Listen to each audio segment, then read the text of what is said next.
Hey guys, what's up? It's me, the Cubing Bear, and today we're going to be doing a tutorial on how to solve this 2x2 time machine.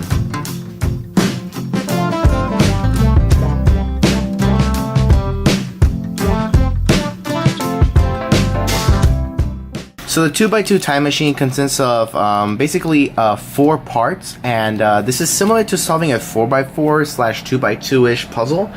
The only thing that we really need to learn that's new is just how to adapt to these center rings right here. We're gonna start off by solving the two opposite edges, kind of like on a big cube.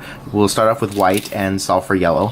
Then after that, we're gonna be solving this 2x2 block right here, and you'll see what I mean in a minute, but we're going to solve for that 2x2 block, which will automatically solve for all the centers. And once we're done with that, we're going to focus on solving the first two opposite sides, which is white and yellow, and after that we'll just be going step by step to other centers in the rings, and then we'll get to last two centers, and I'll tell you guys how to do that. One disclaimer that I want to say is that because this 2x2 time machine in particular doesn't have numbered stickers, it is a little bit more easier, and it's not a sort of full tutorial on how to solve it with numbers. Once I can get stickers for this puzzle to put numbers on, I will be coming out with a new tutorial just for the numbers part, because solving it with numbers on the rings is essentially this tutorial plus the one that will come after it. The 2x2, the time machine that we're using today is the Leaf Fun 2x2 time machine. This is a really nice, cheap $15 time machine, and you can get yours at speakyshop.com or on thecubicle.us. If you guys want to see an unboxing, there will be a link right up here. But other than that, let's get started with the tutorial. So the first thing we want to do is we want to go ahead and scramble it, so let's start scrambling right now.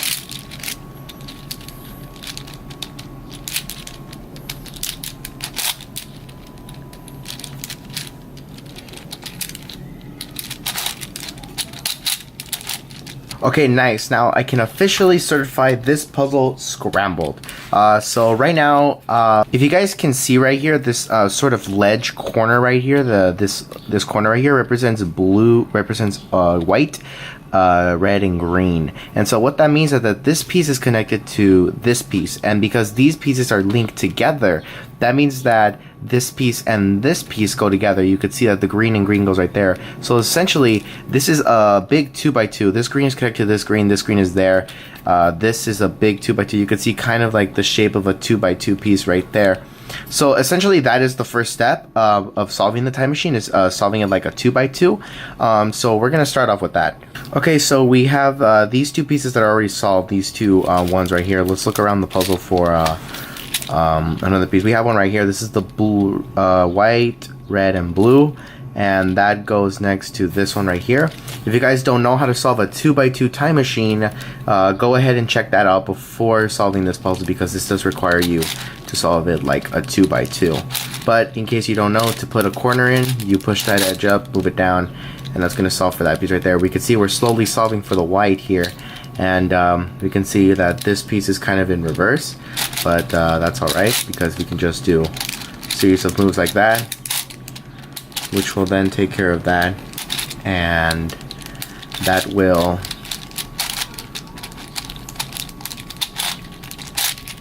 solve for the white right there.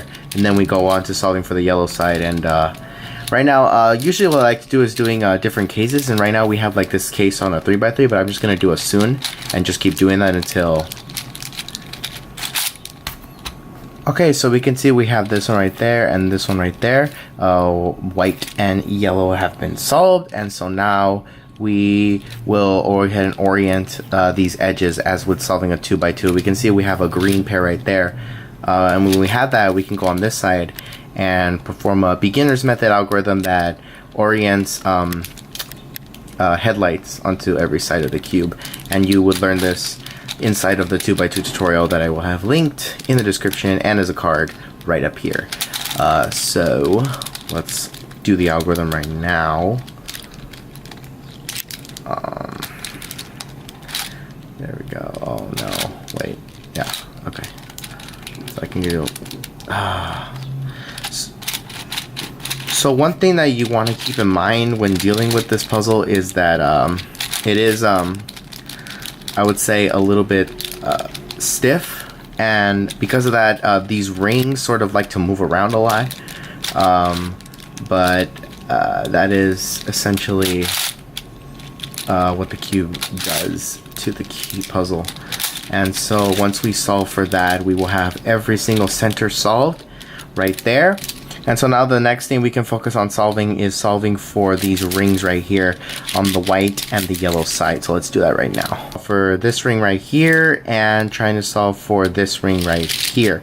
So the first thing we want to do is first we want to make a grid of 1, 2, 3, 4, 5, 6. Because this ring has 12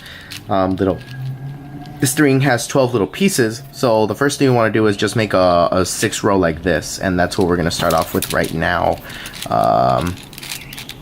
We'll start off with right here.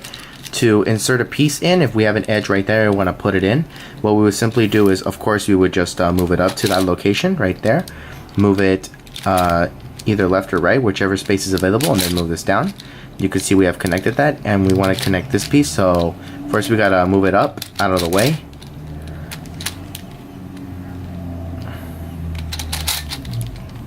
And that will put this piece up here, and so now we can move it right here. So they always want to be next to each other like that, as if you were going to add another section to it, because that's what it does.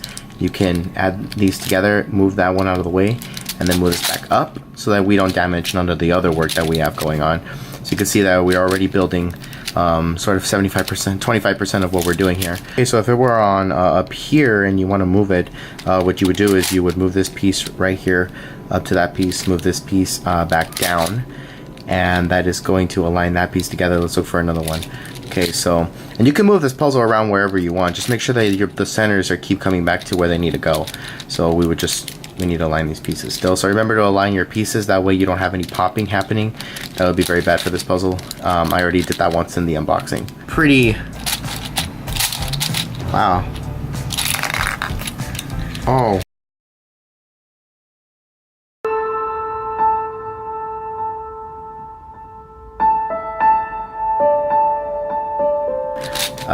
Don't want to do that again. So you would just keep doing it until you have a half circle done. And so to insert this piece, what you would do is you would move it down here. Wait, gotta align. Okay, what you would do to insert the piece, oh my god, why isn't this working?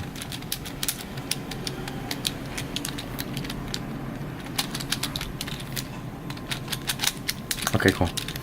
You move this piece like that, move this ring here, and move this back here, and that's going to align this piece and these pieces together. And we will continue on from there, building another ring with 1x6, and we will look for those pieces. Okay, cool, we already have one right here. So as I said before, oh cool, we have two right here. If you have two rings that are together and you have one right there, simply put them in this connecting surface to insert it this way, like that, and then you just move it like this out of the way. Then you can put that, this piece goes like right there, and then this piece needs to be moved here, and that's going to solve. And so that should solve our last ring. We're going to attach it to this side right here, so let's go ahead and attach it right now. And so you wouldn't attach it by putting it right here, because that's a bad thing. What you would do is you would move it to the side that's already solved, and what that's going to do is that's going to enable you to put that piece right there, and that essentially solves the entire white side right there. Always make sure to move your centers back, that way they don't get scrambled. And now we're going to start off with the yellow side. Good thing too, because we have some pieces right there we can already add in. So because this yellow side right here is a little bit tainted with, we kind of want to make sure that none of our work is damaged in this step. And so what we would do is we would obviously move this piece right, trying to move this piece. We'll move it right there, move this out of the way, and continue doing that just to make sure that nothing happens to the puzzle that we want it to happen to. And you keep doing that until you reached halfway of the circle right here. So you can work on the half circle for yellow on the top, but once you reach the first ring, you should move it to the centers right here, so you have more space to work with and you don't mess anything up. That's what I would recommend. It just gives you a lot more stuff to work with, you know. And with this, you can better see the pieces better and better acquaint them without getting confused on which yellow piece goes where, because that does happen sometimes if you're only solving it on the top side. So we don't have any. Actually, we do have one right here. So we gotta move it down. So to move a piece down, if you don't want it up here and you want to move it down, essentially you would just move the piece down itself. Move the piece down, move it out of the way, and then you can move the center back up. Okay, we're almost done with the last piece right here. Cool. Okay, so we just need one more piece and it's over here.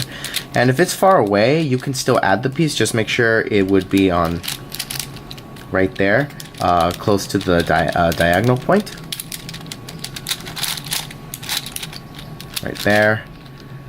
Make sure the centers are aligned together. And then, right, so just like with the white side that we did before, to add in this yellow piece right here, we would essentially just do the same thing that we did before, adding it right there, moving that piece, doing a sort of U2, and then that will solve both the white and the yellow side. And now we can continue on solving for the blue. You want to hold the puzzle with the white side facing left and the yellow side facing the right.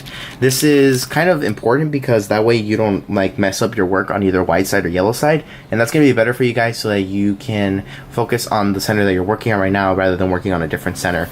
So we're going to solve for the red side first because it's kind of the darkest color, and I don't really want to show my last two centers with dark colors. I want to show it with bright colors. That way I can show you guys how to solve for it. So essentially we're just doing the same method as before. We're just solving for the first half ring essentially, and after that we can work on it from there. You want to sort of clear the space out for this side, that way you can work on it in a different side. I do recommend working on different sides other than that one once you complete the first ring. That's going to be much better to solve for. Let me just get this over here. No, I don't want that there. Okay.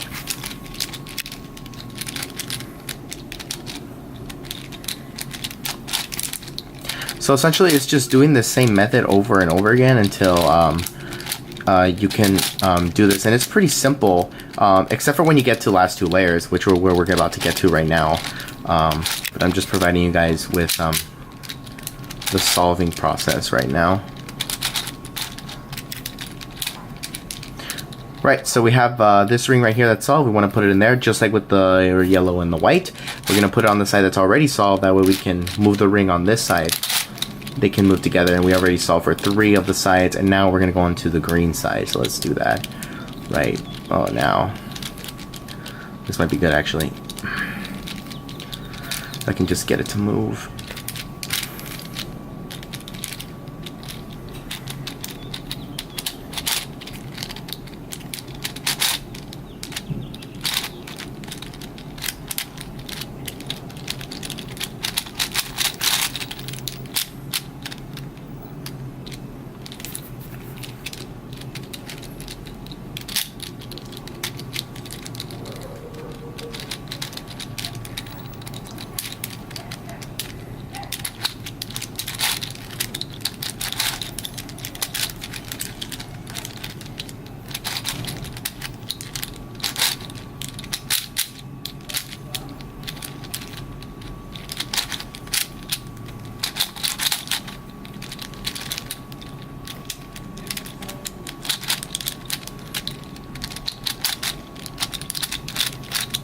Just keep solving for the green. I will put a link or probably a card somewhere in the... I'll probably put a card somewhere where you guys can go ahead and see the last part, which is last 2 centers, if you guys already went ahead of me and went to the last 2 centers. If you did that, then yo, you got a good future in the speed keeping community. That's lit! So just insert this piece right here, and then we made it to last 2 centers. So the last part of solving the last two centers is essentially this. We have two centers right here. Sometimes it'll come with a ring already solved, but right now we're going to solve for a ring, and this is already at 5, so I'm gonna go with the easiest one to go. So I would just insert an edge piece right there, and then that will solve for that. Now fortunately I have some pieces solved, but for you guys who don't, essentially the step after this is to sort of try to mesh these pieces together in a way, and to get it to a point where you would have it like this. And so one really cool thing that you can do in this situation, you want to have like a 3 right here, and to alleviate just one of them, what you would do is you would obviously go with it, and then you would actually go 1, 2 that way, and then you would go down. You would go down, and that's going to add a piece in because now we have 1, 2, 3 left. And so you would just continue on with this method until, drum roll. So I'm just trying to get this piece in there. 1, 2, 3, and then we move this down. And then we'll get down to that one, and then you would just put another piece in, like it was another one. Sorry guys, I'm trying to move this. Kind of difficult. Then we just move it up, then 1, 2, move it down. As you can see, it kind of orients the puzzle a little bit. Don't worry about that, that's just something that's normal. Essentially what I'm doing right now is I'm just trying to separate the pieces a little bit before I have to go ahead and turn them back. So right now I'm just trying to get this orange piece out of the way. So to do that, you just move this down here. And so the point of this method, to keep doing that, you just want to keep doing that until you get to a point where you just have 3 right here and there's only 3 right here. Right now I'm trying to get rid of one of them. That way it can go away. But this is becoming a little bit unpredictable, and you're just going to have to roll with it with that. Because sometimes it's not going to give you the case that you want. And if it does, well then, okay, we have one right here. 4 and 4. I want to see if this method works or not with 4 and 4. So let's see here. So we would just add in the circle. Okay guys, so pretty interesting thing that I just discovered. When you have a case like this with the blue right there and the orange right here, and you have it like that, what you would do is you would perform an algorithm called R, then I would guess U2 right there, R prime, and that's going to solve the middle ring and the middle ring right there, and then you would just solve it by putting it on this side where it's already solved. Doing until those two come on, that will be solved. Let's go over another case. Let's say you have a 3 one, very simple. To do a 3, you would just do that until the ring comes here, put that in there, move this down, and then it would act like another ring. So essentially that's what it is about. It's just about getting it to a point where it looks like that with 3 or 4 pieces, and then just doing an R prime, and that's going to solve for the middle ring right there. If you have any more questions on the last layer, you feel free to comment in this video. I will definitely help you out.